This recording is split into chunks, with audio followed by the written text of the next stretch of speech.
Hi everyone, thanks for joining us today. My name's John Morris. I'm Marketing Manager for IFM UK. I'm joined by Tim Dodd, who is IoT Solutions Team Manager. For the next 10 or so minutes, we're going to be talking about how to unlock legacy data from your plant.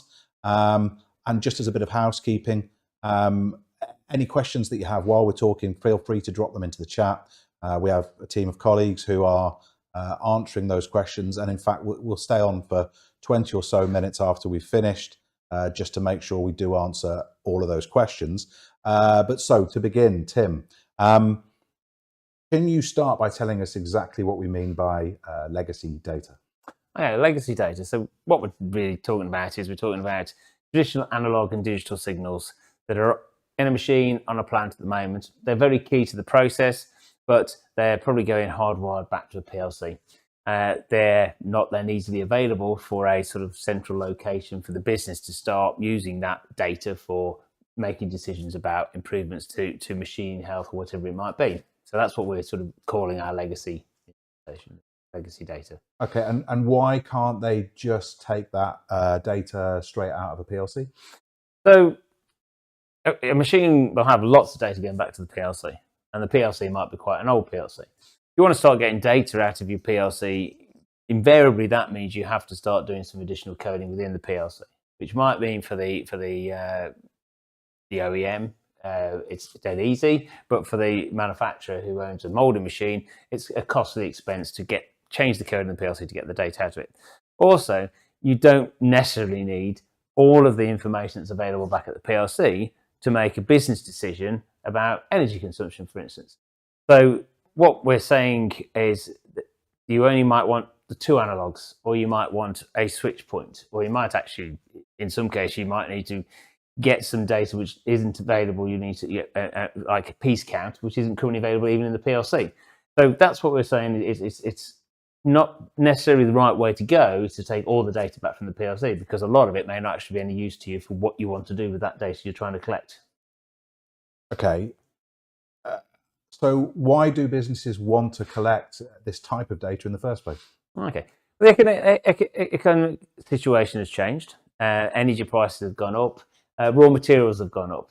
So businesses are now looking at how do you keep your costs down? How do you keep your profit up with all of these other things happening?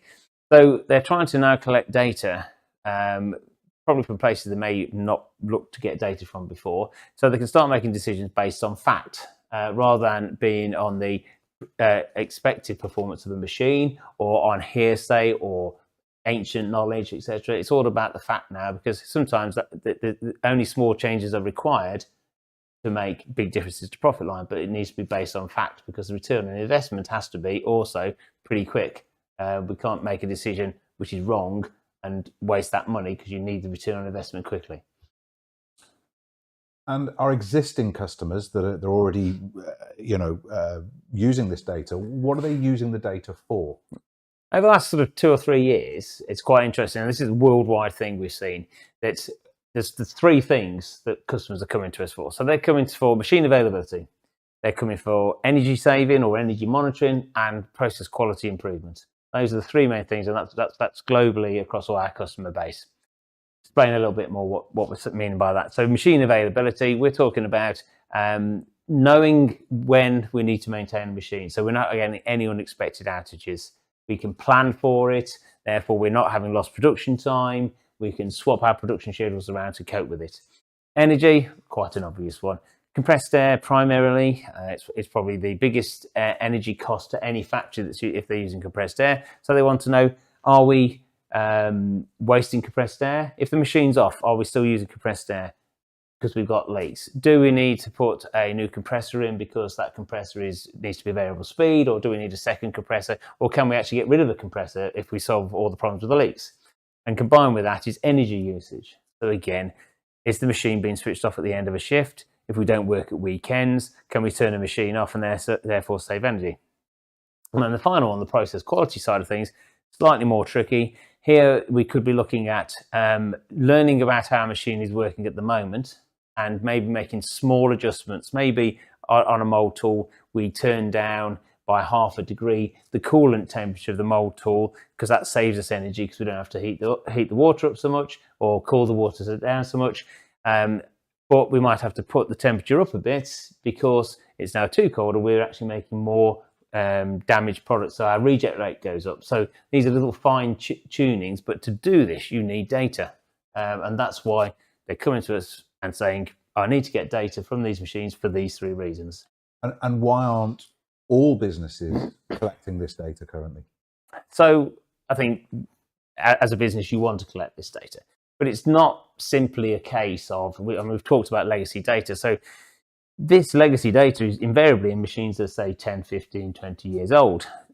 Factories grow organically. In my time at IFM, I would say there's only been like 10% to 15% of the time when you get a greenfield site that is all beautifully laid out and everything's connected correctly. You've got an old machine and a new machine. So more data becomes available at this end, less data available at that end. So it's not just a simple case of let's walk around and let's plug a few things in, we've got data. So we might also have situations where the actual data we want is on a flow meter, which is actually not in the main factory, it's kind of across the yard. So that's why it's not so simple to say, oh, just go and get the data. So the factories, as they organically grow, create challenges. Okay, and how do we approach this? How do we get data from these more remote sites, these older machines, and combine it with the very new IoT type of data? That's where the good news starts. So technology moves on as well. So let's just have a look at that flow meter that we talked about that's in the corner there. It's got an analog out at the moment. It's connected back to a PLC, but it's a really key piece of kit and we want that data available. We need to know the process flow rate back at a central point. So stage 1 would be there's a data splitter. So a data splitter allows us to not interrupt the current control philosophy. So you're not going to have to update your PLC. You're not going to have to change anything there. It sits in line. The analog still goes to the PLC. Control of the machine is still the same. But we now take that same process value. We make it available with an add-on industrial Ethernet module. We now make it available to the wider business on an industrial Ethernet network. Let's take a case of it's across the yard. So now we've got to get some distance, or it may be a couple of units that are not connected physically to a machine, but we still want that data. Bluetooth is now a known and industrial quality way of getting data. So we have, again, an inline solution. So it sits there in line with the instrument. If the instrument's transmitting a switch pointer or an analog to something, that keeps happening. But we're also then transmitting the process value over Bluetooth. That goes to a base station. We can have up to 50 connected to that same station. I mentioned earlier about the possibility that in some cases you may need a piece of data that doesn't really actually exist in the machine. So that could, let's say, piece count, for instance. So we also have intelligent inline blocks where we can put a proximity switch into, say, a counter module, and we then, through the same sort of Y split of data, the pulse can go to the PLC, or it's a brand new bit of data, and we can then go, okay, let's send a count. We tell it, count to 1,000, send me a signal. Count to 900, send me a signal. We can do that nice and simply here. We don't need to put any more code or put any PLC in place. We do the same with speed, for example, as an intelligent block. So there's now a lot of ways to get data from stuff we've never been able to get data from, or get more intelligence out of areas that didn't actually have that information available in the first place. Now that you have all this data, what are you going to do with it? Probably the first question to ask yourself before you start down this project.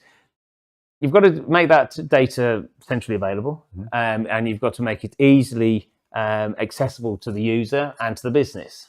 So there are a lot of packages out there. We have something called Moneo. It's our Moneo IoT suite. And we like to call it, it's basically a codeless solution. So we can gather data from not just IFM sensors and IFM kit. We can also get it from PLCs, and we get it from sort of various sources, and we can bring it back into one place. And then what we can do with that is we can make it available to an operator at the shop floor level. They can create dashboards and see the data they need to see. At a business level, they can create different types of dashboards because they're looking at different types of data. But more importantly, they can now start doing analytics. So they can put two values together and trend them together. if an event happens, they can get an alarm from it and they can do something based on that alarm, and they can then go back, look through the history of the data that's there and make decisions because the pressure went up at that point and then we had a knock-on effect. So we can make real sort of insightful decisions. We can also add to things like our machine health side of things. We can add machine learning and a kind of AI to go with it. And what that means is that your machine might work slightly out of balance, for example. With machine learning, the software itself learns when it should give you an alarm, instead of just going with a fixed point and go, there's an alarm, but it's actually a false alarm. You could have waited a bit longer, or you got an alarm at a different level. There's a lot of things you can do with that, but with Moneo IoT Suite, brings it all together, makes it very simple for the customer. Within 10 minutes, you can have a dashboard up and running, showing data. So as a summary, what I think I've heard, you'll have to confirm or deny this, you're saying that any existing plant can be modified cost effectively and quickly to give the data that companies need to create insights for their business. Is that correct? Yeah, that's in a nutshell. The key thing now is that the technology is available. The Moneo Suite brings that data together and makes it easy for you. And we have some very cost-effective solutions to get a very quick return on investment.